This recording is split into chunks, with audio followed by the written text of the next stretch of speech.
Misi Ibu Bidan. Iya, silakan masuk ya sini ya. Ayo, silakan duduk tuh. Yang saya dibantu nih. Bu Tia nih kayaknya nih ya. Iya, kabar Ibu. Baik ya. Kenapa nih? Kalau nggak salah yang 2 bulan yang lalu sini ya, yang konsultasi belum memiliki anak ya, belum nikah 5 tahun ya. Iya, benar ya. Oh iya. Terus gimana? Kemarin udah jadi dokter kandungan sama suaminya udah dicek tuh. Udah kemarin ke dokter kandungan sama suami, terus suaminya dicek juga, spermanya katanya normal. Bagus ya. Berarti nggak ada masalah sama suami ya? Iya. Terus ada rencana apa dokternya? Ada tindakan apa? Disarankannya sih hidrotubasi gitu. Hidrotubasi gitu ya? Iya. Kemarin udah dijelasin tapi saya belum ngerti. Yang nggak mengerti apa hidrotubasi itu apa gitu, nggak paham gitu. Belum ada gambaran sama sekali. Oh iya, boleh deh. Jadi minta dijelasin ya. Boleh, nggak apa-apa. Lo kenapa suaminya nggak ikut? Lagi kerja Pak? Suami iya lagi kerja. Siang.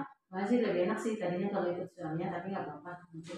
Kemarin diperiksa suami ya. Ya boleh, jelasin ya mengenai hidrotubasi ya Bu ya. Boleh, cuman sebelum itu mungkin saya jelasin dulu mengenai hidrotubasi. Mungkin sebaiknya saya jelasin dulu sama Ibu ya mengenai alat reproduksi kita ya Bu ya. Alat reproduksi perempuan ya. Ini mau usah dilihat nih, ini gambar nih nanti kalau sudah hamil udah gede nih Bu.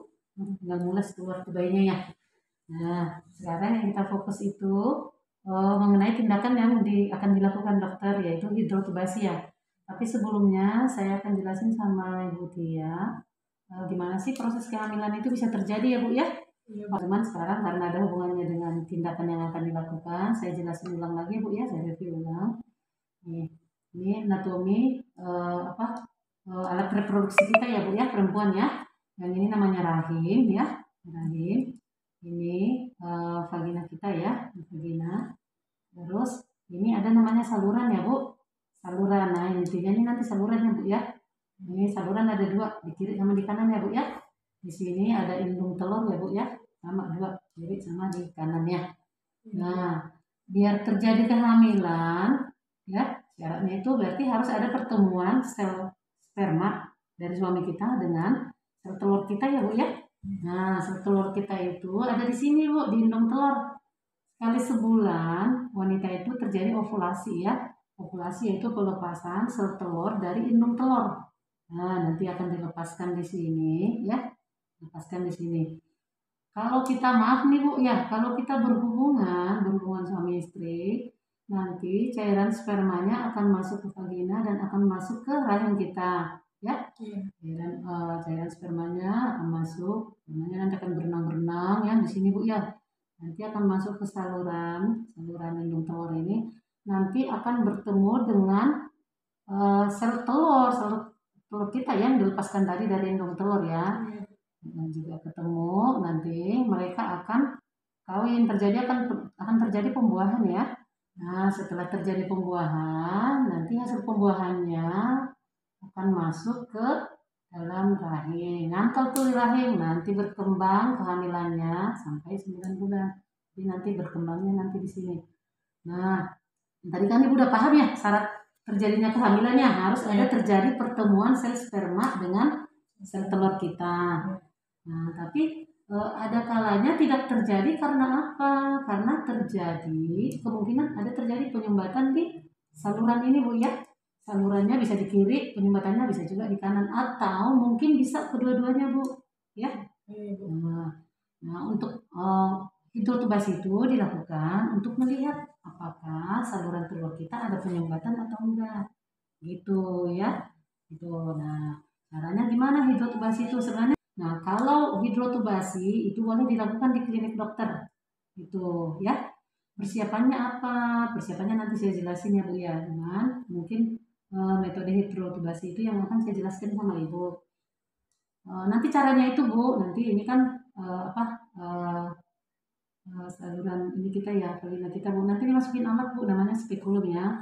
Nanti akan dimasukin alat dari sini spekulum, terus dimasukkan selang nanti dimasukin sampai ke sini. Nah, dengan selang ini nanti akan dimasukkan cairan, Bu.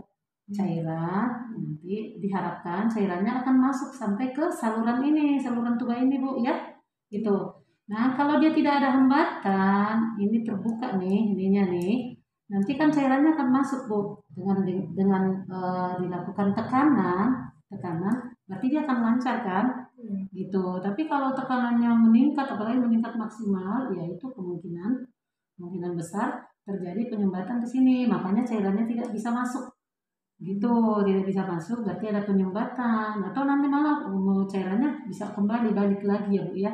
Cairannya gitu ya. Itu caranya hidrotubasi, Bu, tekniknya gitu. Agak paham sekarang sih Bu kayaknya. Gimana? Udah paham. Udah paham ya? Iya, jadi kegunaannya itu untuk mengetahui ada penyumbatan atau tidak di saluran indung telur gitu ya, Bu, ya. Paham ya? Nah, nggak sakit kok, Bu. Ibu nggak usah cemas, nggak usah takut ya. Tuh, saya soalnya sudah pernah tuh bilang hidrotubasi.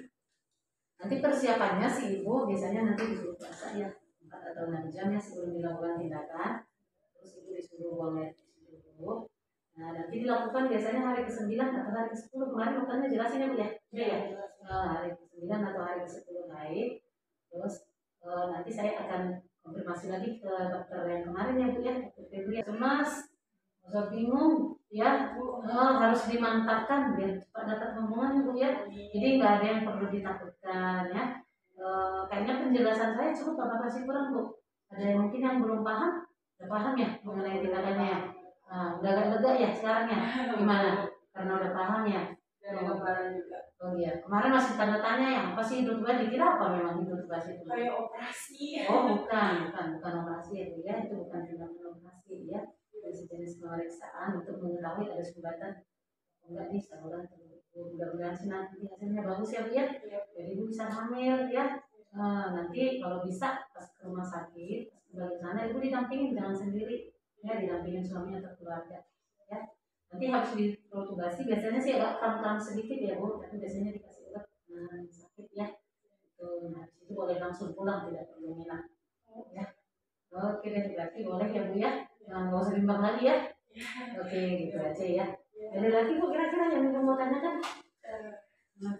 Ya cukup, tadinya sih pengen suaminya ikut ya, Bu, ya. Jadi apa biar lebih jelas gitu. Tapi nggak apa-apa, nanti Ibu boleh sampaikan. Yang penting Ibu nggak perlu khawatir, nggak perlu takut. Ya, oke deh. Mudah-mudahan sukses ya, Bu, ya. Iya, Bu. Makasih ya, Bu. Iya, sama-sama ya, Bu, ya. Nanti kalau kapan